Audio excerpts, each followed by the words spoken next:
পরিবারের মধ্যেও শান্তি নাই, আমার গ্রামেও শান্তি নাই, আমার প্রতিষ্ঠানেও শান্তি নাই, আমার দেশেও। এই জন্য আগে আমাদের দিলকে পরিষ্কার বানাতে হবে। শুধু খোলস বদলাইলে হবে না, পোশাক বদলাইলে হবে না। আমার খাসলত যদি আমি পরিবর্তন না করি, আমি আমার নীতি যদি পরিবর্তন না করি, কোনদিন আমার দ্বারা ভালো সম্ভব নয়। একজন পছন্দ হলে আরেকজনকে বানালাম, তার পছন্দ হলে আরেকজনকে বানাইলাম, সবার একই হালত। নীতির পরিবর্তন নেই। নীতির পরিবর্তন যদি না হয়, আখলাকের পরিবর্তন যদি না হয়, চরিত্রের পরিবর্তন যদি না হয়, আমার দ্বারা কোনো ভালো কাজ আমার সম্ভব নয়, আমার দ্বারা মঙ্গল নয়। এই জন্য হিংসা নামক যে বেদি আছে, এই হিংসা নামক বেদি থেকে আল্লাহ তাআলার কাছে পানা চাইতে হবে। আল্লাহ তাআলা শিখিয়ে দিয়েছে, ওমিন শাররি হাসিদিন ইযা হাসাদ। হিংসুকের অনিষ্ট থেকে আল্লাহ তাআলার কাছে পানা চাও, ইযা হাসাদা, যখন সে হিংসা করে।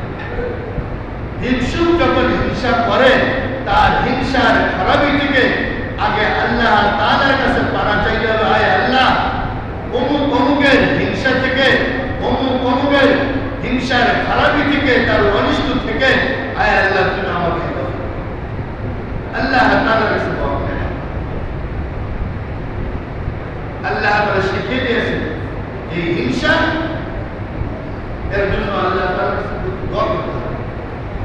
অপরের হিংসার অনিষ্ট থেকে দোয়া করবো, কিন্তু আমার মধ্যে যেটা আছে এটার জন্য দোয়া করবো। আয় আল্লাহ, আমার দিল থেকে হিংসা নামক যে বেদি আছে একেও দূর করিয়ে দেন। আল্লাহ রাসূল সাল্লাল্লাহু আলাইহি ওয়াসাল্লাম বলেন,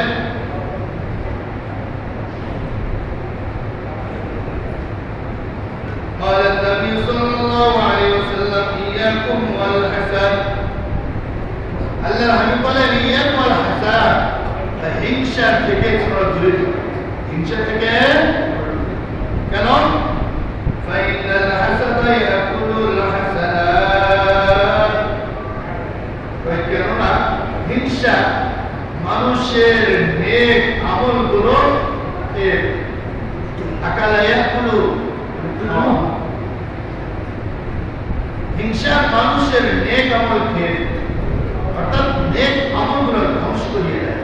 নেক আমলটা তার আমল নামায় জমা হয়েছিল, এই নেক আমলগুলো হিংসা নামক বেদি সব জিনিসের মধ্যে শেষ করে দিল। কামা তাকুলুন নারুল হাতাব, যেরকম আগুন শুকনা কাষ্ঠকে একবারে অতি তাড়াতাড়ি একটা শুকনা কাঠে যদি আগুন ধরিয়ে দেওয়া হয়, আগুন ওই কাঠে লেগে এই কাঠটা অতি তাড়াতাড়ি ভস্ম হয়ে যায়, পুড়ে যায়। বা ঠিক তদ্রুপ হিংসা নামক বেদি মানুষের নেক আমল ধ্বংস করে দেয়।